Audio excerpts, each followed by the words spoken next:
At this time, all waves were thought to be of one form, and it was already concluded with sound that all waves require a medium of propagation. Theory of hyperbolas. We all know that we have different types of waves. We have the sound wave, we have the light wave.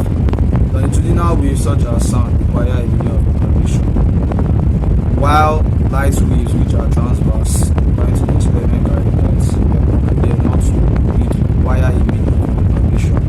Whether there is a medium present or not, just like the case of vacuum, it was stated. We tried. What's up, YouTube? Welcome back Beyond the Matrix. This is another special with Houston, talking about the history and presence of science. Let's dive into this. Remember to hit the like button, drop your comments down in the section below, tell me what you think about this video, subscribe to the channel to help people. They need our subscription, guys. Then also hit the notification bell so you get notified when I release a new video. Dive into this. Coming soon, I'm gonna get ya. Don't be late, I need you soon.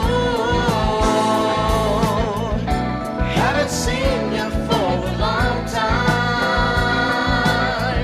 I just want to hold you close. Coming soon. On this topic, we're going to be looking at the concepts, the outline of these concepts, which starts with firstly the introduction, the history of waves, discovery of different types of waves, nature and properties of waves, ultimate medium of waves, the abandoned concepts of waves, conventional physics description of waves, errors in modern theories of waves, revolution of wave theory, logical implications, finally the conclusion. Okay, so now we're going to be moving to the introduction, saying waves by nature are disturbances generated from materials through process of mechanical action or interaction between bodies or through a process of emission from bodies through chemical reactions.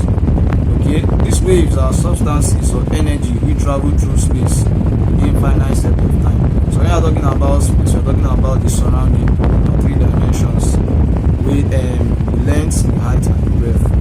Okay, so waves have different attributes and effects which they exhibit on interaction with matter and the surrounding. The waves, by the order in which they exist, are intangible and can only be felt or observed in interactions with objects or bodies in nature. But till this day, to many great minds and scientists, waves still remain a big mystery as to understand its fundamental form of existence and how it possesses mass and energy as well too. Okay, so there have been many contributions to the development of wave theory through experiments and formulas across centuries. This thus brings us to the history of waves.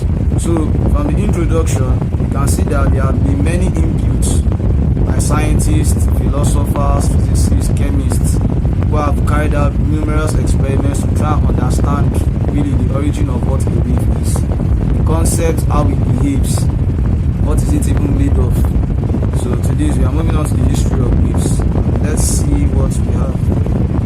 Okay, so the history of waves. Said much of our current understanding of wave motion has come from the study of acoustics. So acoustics is talking about musics. When we're talking about acoustics, we mean music here. So, and ancient Greek philosophers, many of whom were interested in music, hypothesized. So hypothesis here is actually talking about what people felt, or their own sort of idea about what waves were. That there was a connection between waves and sound, and that vibrations or disturbances must be responsible for sounds. The history of the concept of waves begins with the ancient Greek mathematician whose name is Pythagoras, who lived in the year 550 BC. So that was before Christ.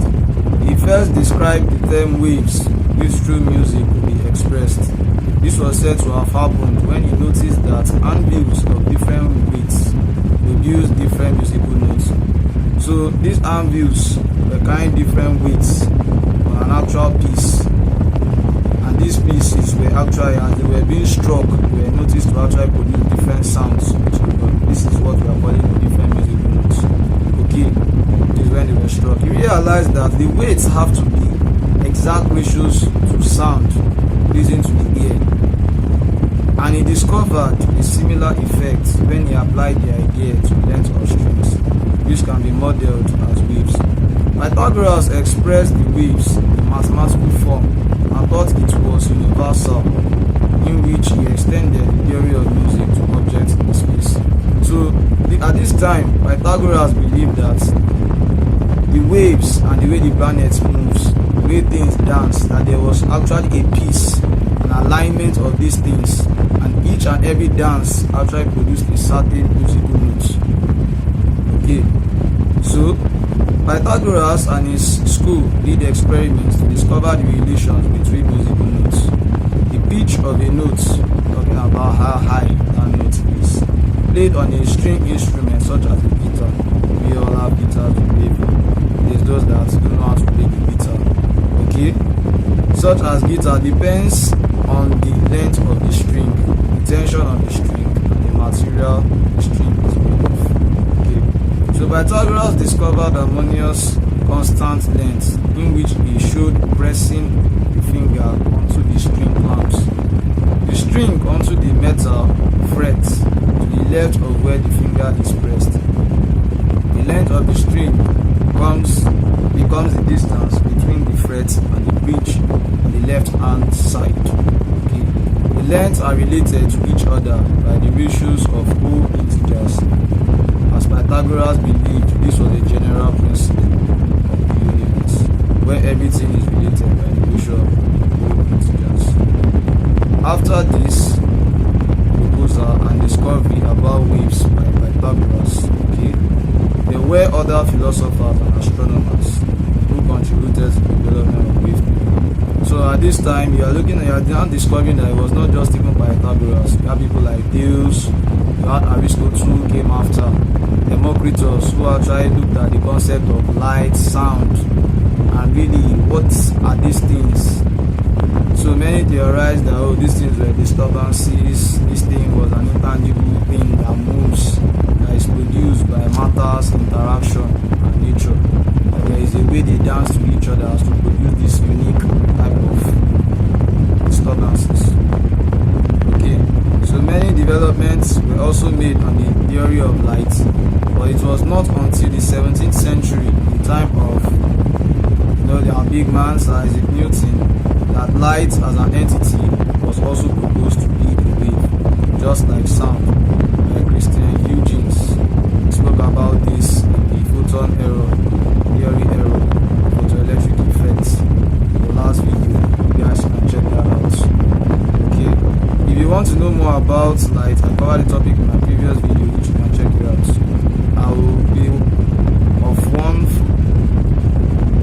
I will leave the link in the topic section, as you see. You can check the link down in the top section. Okay. At this time, all waves were thought to be of one form, and it was already concluded with sound that all waves require a medium of propagation. Theory of Pythagoras. We all know that we have different types of waves. We have the sound wave, we have the light wave.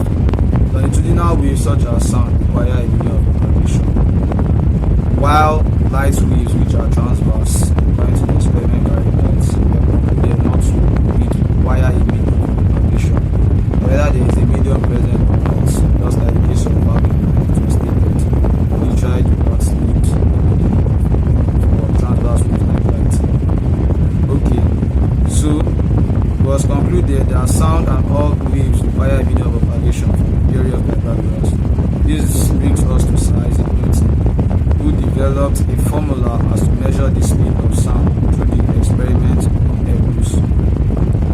Now, Newton at this time, he actually took out an experiment to actually check, because why? If sound, which is made just like me talking now, and through clap effects, you can actually experience sound. You feel okay, there must be a way to be able to measure the speed of these waves as they move. So he took out sound as being the closest to us as to actually measure the speed. So in an experiment which was conducted by it, he thought of sound to be isothermal, meaning that sound traveled at constant temperature. So this is under the topic of thermodynamics. Okay, so thus he used the distance between himself and the wall through the time was sound generated by clapping his hand to hit the wall. So this sound, just like when he claps his hand, he was using the ideas of echoes. That okay, if echo is on the principle of this wave hits a certain object or a wall and is reflected, meaning it bounces back onto him, he felt that okay, there was a way in which you'll be able to measure the actual velocity based on the time it took for that wave to move front and reflect back, the total time, and the distance between him and the wall at the time he produced that wave, the sound itself. Okay, so he used the distance between himself and the wall through the time for sound generated by clapping his hand to hit the wall and be reflected to travel back to him when he hears it. This gave Newton a rough value for the speed of sound, but was very close to the actual value later calculated by the work of Simon Laplace. In the experiment, Newton showed air to be the medium of sound for its propagation. Thus, in the experiment, he did not account for the elasticity of the air, as the air is hot when heated, which will affect the speed of sound. And many of you must have noticed this. Actually, if you look at sound in a hot environment, it actually tends to sound much more sharper, or it tends to sound higher to your ear as if it's moving faster. But when the environment becomes cool, as if the sound is now becoming deep, you can't really hear it that well, meaning it's actually low intensity. Okay, so in the experiment, Newton showed air to be the medium of sound for its propagation. Thus, in the experiment, it did not account for the elasticity of the air, as the air is hot when heated, which will affect the speed of sound. Newton believed that he had correctly predicted the speed of sound through mediums such as solids, liquids, and gases. He believed if he knew the density of the medium, and air is the medium, just as you have your dense, solid, liquid, and gas, these are mediums. Okay, believe that if he knew the density of the medium and pressure acting on the sound wave, he could get the speed of sound by calculating the square root of the pressure divided by the medium's density. C equals square root P, which is the pressure, over the density. So where C is the speed of sound, P is the pressure acting on the sound, and D is the density of the medium. In this formula, Newton was stating that if the density of the medium increases, the velocity of the sound reduces, and if the density of the medium decreases, the velocity of the sound increases. So now, from what Newton is trying to say here, say the density of the medium increases, the velocity of the sound reduces. And we have all seen that from sound this is actually going to be wrong. Because why? If you check experiments which are carried out, it clearly shows that when sound is actually moving denser objects, it's actually faster. So this actually proved Newton to be incorrect. Okay, and this was years later in the same century, French mathematician by the name Pierre-Simon Laplace saw the errors in Newton's formula and thinking that it had, and through his thinking process, he corrected it. He expanded Newton's equation to include the idea that the process is not isothermal, meaning it's not operating at a constant temperature, as Newton believed, but it is adiabatic, which means constant heat. Okay, so Laplace corrected Newton's formula C equals square root P over D by adding gamma to Newton's pressure component. The new formula which was attained by Laplace was C equals square root gamma P over D. Experiments thus proved Newton's results were wrong and Laplace's new formula was correct. This new formula was thus called the Newton-Laplace equation, whereby gamma times P is equals to K, where K is the elastic bulk voltage. The new formula is C equals square root K over D. So now as you can see in the new formula, gamma is a component, a factor in number which is added, and this gamma is based on the density, is based on the environment and the nature of the environment, okay, multiplied by the pressure, multiplied by the density. So this new formula shows that as the elasticity of the medium increases, the while as the elasticity of the medium decreases, the velocity of the sound wave reduces. From here, we move to another French mathematician by the name Jean-Laurent Lambert, who in 1747 developed a one-dimensional wave equation that models vibrations in a string. So, going to moving on. Yeah, so this formula is UTT in brackets x comma t close bracket equals to a square uxx bracket x comma t, or second derivative of y over second derivative of x equals to 1 over c square second derivative of y over second derivative of t, which deals with the second order partial differentiation of wave involving the time t and the speed c. This equation was a step forward to Laplace's classical homogeneous classical wave equation. During the time of D'Alembert, another mathematician who was Swiss by the name Leonhard Euler, who developed theories which differentiated light from sound.